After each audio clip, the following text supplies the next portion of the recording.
আসসালামু আলাইকুম ওয়া রাহমাতুল্লাহ। আপনাদের সাথে কথা বলছিলাম প্রফেসর ডক্টর মোহাম্মদ মহিউদ্দিন উজ্জ্বল। আমরা বাংলাদেশের রাজনীতি, অর্থনীতি, সমাজনীতি নিয়ে কথা বলি। আমাদের কথাবার্তায় বাংলাদেশ কোন পথে গেলে এগিয়ে যেতে পারবে। আমরা জানি বাংলাদেশের স্বাধীনতার ৫৫ বছর হয়ে গেছে। আমাদের তেমন করে ৫৫ বছরে যে খুব বেশি অর্জন হয়েছে সেটা দাবি করা যাবে না। আমরা দারিদ্র্যসীমার নিচে আমাদের জনগোষ্ঠীর বেশ বড় একটা অংশ বসবাস করে।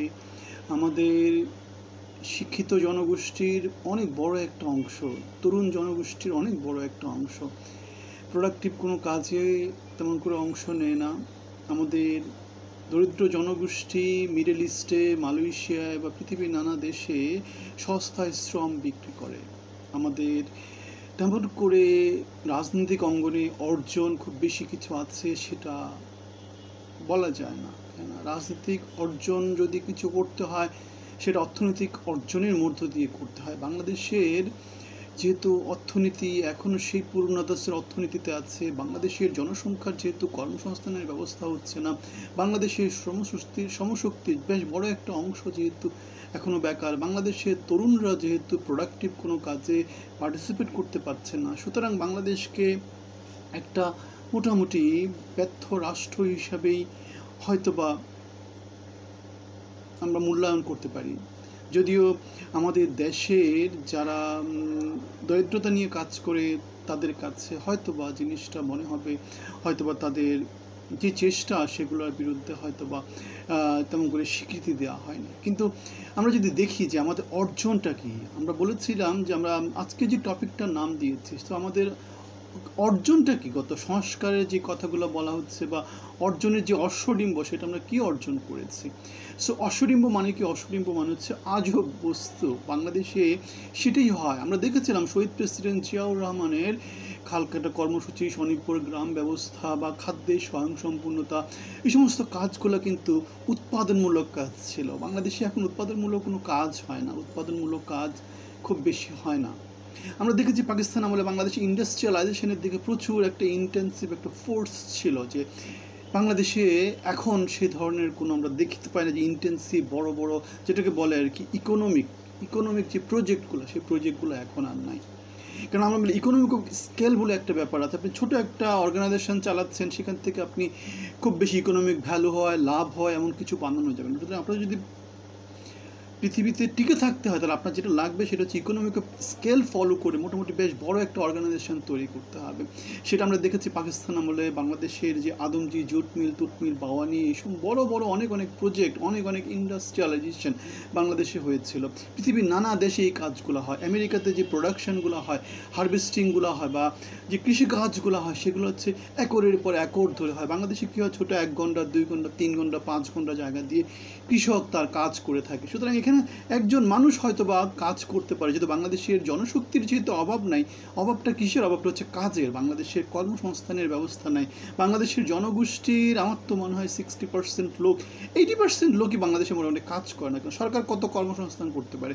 সরকারের কর্মচারী 20 থেকে 22 লাখের বেশি তো আর হতে পারে না। আর বেসরকারি অর্গানাইজেশনের খুব বেশি তেমন করে বাংলাদেশে কাজ হয় না গার্মেন্টস ছাড়া। বাংলাদেশের জনগোষ্ঠীর বড় একটা অংশ কৃষিকাজে আছে আর গার্মেন্টসে আছে, সেগুলো তেমন করে খুব বেশি প্রোডাক্টিভ কিছু এমন হয় না।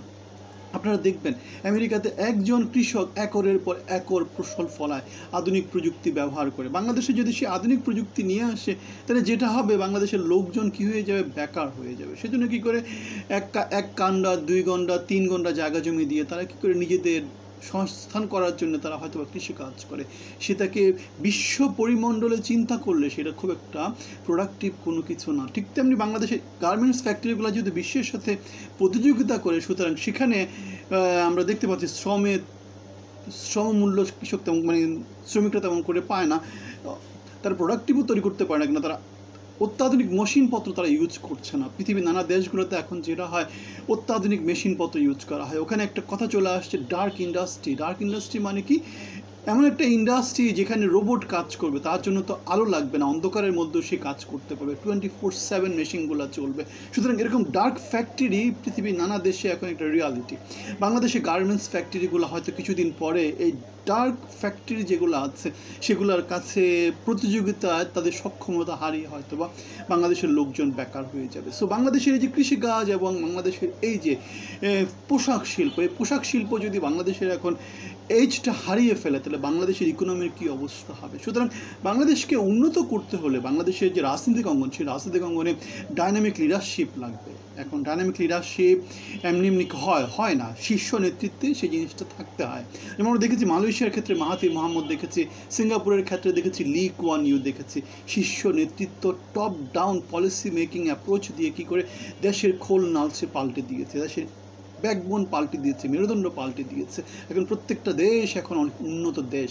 সিঙ্গাপুর তো পৃথিবীর মধ্যে অনেক শীর্ষ উন্নত একটা দেশের পর্যায়ে পড়ে। পৃথিবীর সব দেশ সিঙ্গাপুরকে ফলো করে পলিসি মেকিংয়ে, শিক্ষা, স্বাস্থ্য, তারপরে ব্যাংকিং ব্যবস্থা, ট্রান্সপোর্টেশন, কোন ক্ষেত্রে তাদের সুপিরিয়রিটি নেয়। সুতরাং লি কুয়ান ইউ বা মাহাথির মোহাম্মদের মতো বাংলাদেশে একজন সেই ডাইনামিক লিডারশিপ ছিল, সেটা হচ্ছে শহীদ প্রেসিডেন্ট জিয়াউর রহমান। তার কথা আমরা প্রথমেই বলেছি, খাল খাটা কর্মসূচি, খাদ্যে স্বয়ংসম্পূর্ণ স্বনির্ভর গ্রাম ব্যবস্থা, প্রত্যেকটা জিনিস ছিল যুগান্তরকারী। সুতরাং প্রোডাকশন না বাড়ায়, উৎপাদন না বাড়ায়, ক্যাপাবিলিটি না বাড়ায় উন্নয়নের কোনো কথা নেই। বাংলাদেশে যা চলতেছে আমরা দেখেছি যেভাবে চলছে সেগুলো হচ্ছে সব গলাবাজি না, আলটিমেটলি কোনো প্ল্যান নাই, পলিসি নাই, আলটিমেটলি দিন শেষে লুটপাট ছাড়া আর কিছু নেই। বাংলাদেশের যে পলিটিক্যাল এরিনাতে যারা আছে, যাদেরকে আপনি দেখতে পান, তাদেরকে সততা সম্পর্কে প্রচণ্ড রকমের কোয়েশ্চেনেবল, সততা প্রচণ্ড রকমের কোয়েশ্চেনেবল। তাহলে দেখেন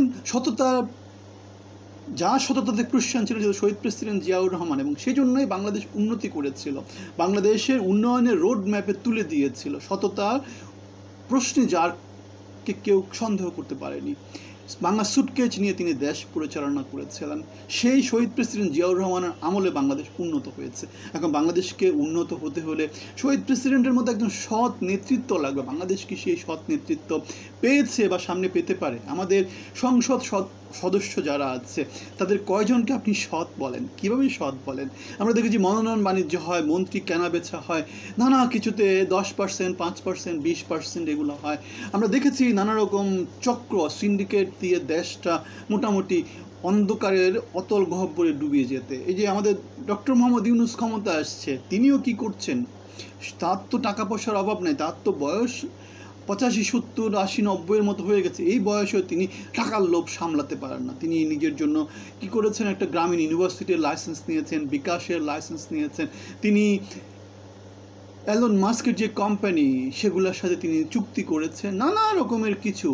তার নিজের ট্যাক্স মওকুফ করে নিয়েছেন, গ্রামীণ ব্যাংকের ট্যাক্স মওকুফ করে নিয়েছেন, গ্রামীণ যে ফোন আছে সেই ফোনের ট্যাক্স মওকুফ করে নিয়েছেন। নানা কিছু দিয়ে তিনি দেশের জনগোষ্ঠীকে প্রতারিত করছেন, দেশের জনগোষ্ঠীকে বঞ্চিত করছেন। সুতরাং এই যে বঞ্চনারই সংস্কৃতি থেকে সততার সংস্কৃতিতে যদি বাংলাদেশ না আসে তাহলে বাংলাদেশের উন্নয়নের কোনো কিছুই নাই। এই যে আমরা যেটা বললাম যে টপ ডাউন, লিডাররা পলিসি ঠিক করে দেবে, নিচে থেকে লোকজন বলবে যে আমার ডিমান্ডটা কি।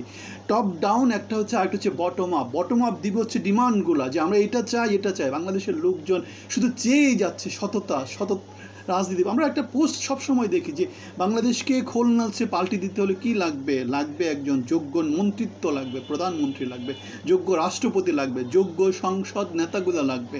বাংলাদেশের পুলিশ অফিসার যারা আছে তাদের সৎ হতে হবে, বাংলাদেশের যে ডিসিরা আছে তারা সৎ হতে হবে, বাংলাদেশের যে সচিবরা আছে তারা সৎ হতে হবে। সততাগুলো শুরু হবে কখন? যখন টপ লিডারশিপ, বাংলাদেশের প্রধানমন্ত্রী যখন সৎ হবে, বাংলাদেশের রাষ্ট্রপতি যখন সৎ হবে, বাংলাদেশের 300 সংসদের আইন প্রণেতা যখন সৎ হবে। এই জিনিসটা যদি না হয় বাংলাদেশের উন্নয়নের কোনো রকমের সম্ভাবনা আমি দেখি না, কোনো রকমের সম্ভাবনা আমরা দেখি না। এখন বাংলাদেশের এই যে গত 16-17 মাসে আমাদের যে পলিসিগুলার ফর্মুলেশন করার যে চেষ্টা করা হচ্ছে ডক্টর ইউনূসের নেতৃত্বে, সেই পলিসি ফর্মুলেশনগুলো কি আমাদেরকে কোথাও নিয়ে যাচ্ছে? আমরা দেখতে পাই যে বরং বাংলাদেশের জনগোষ্ঠীর বড় একটা অংশকে সেই পলিসি ফর্মুলেশন থেকে দূরে রাখা হয়েছে, এবং যারা পলিসি ফর্মুলেট করেছে তারা মোস্টলি বাংলাদেশের জনগোষ্ঠীর সাথে তেমন করে একাত্ম না। আর আমরা দেখতে পাচ্ছি সেখানে যেটাকে বলে ঐক্যমতে তারা পৌঁছাতে পারেনি, যার ফলে যে পলিসি ফর্মুলেটগুলো করার চেষ্টা করা হয়েছে সেগুলো সবগুলোকে গণভোটে পাঠিয়ে দিচ্ছে। গণভোটগুলো আবার বাংলাদেশের রাজনৈতিক দলগুলা, যেহেতু তাদের বিশাল একটা সাংগঠনিক ব্যবস্থা আছে, তারা কি করতে পারে, এই যে গণভোট দিয়ে এই জিনিসটাকে আবার বাতিল করে দিতে পারে। এখন গত 16 মাসের অথবা গত 17 বছরের ফ্যাসিজম বিরোধী যে সংগ্রাম ছিল, সেই অর্জনে সেখানে থেকে আমাদের কিছু অর্জন কখন আসবে? যখন আমরা সংস্কারমূলক কোনো কার্যক্রম হাতে নিতে পারবো। আমাদের শীর্ষ নেতৃত্বগুলো যখন তাদের যেই রাজনৈতিক যে স্ট্রাকচারটা, তাদের চেয়ারম্যান, তারপরে সেক্রেটারি, তাদের যে আহ্বায়ক, এই পজিশনগুলোতে যখন তারা শিক্ষিত নেতৃত্বকে নিয়ে আসবে, যোগ্য নেতৃত্বকে নিয়ে আসবে, নতুন নতুন রাজনৈতিক দলগুলো যখন জনগণের হয়ে কথা বলতে গিয়ে জনগণকে তাদের ছায়া দলে নিয়ে আসতে পারে, সংগঠিত হতে পারে।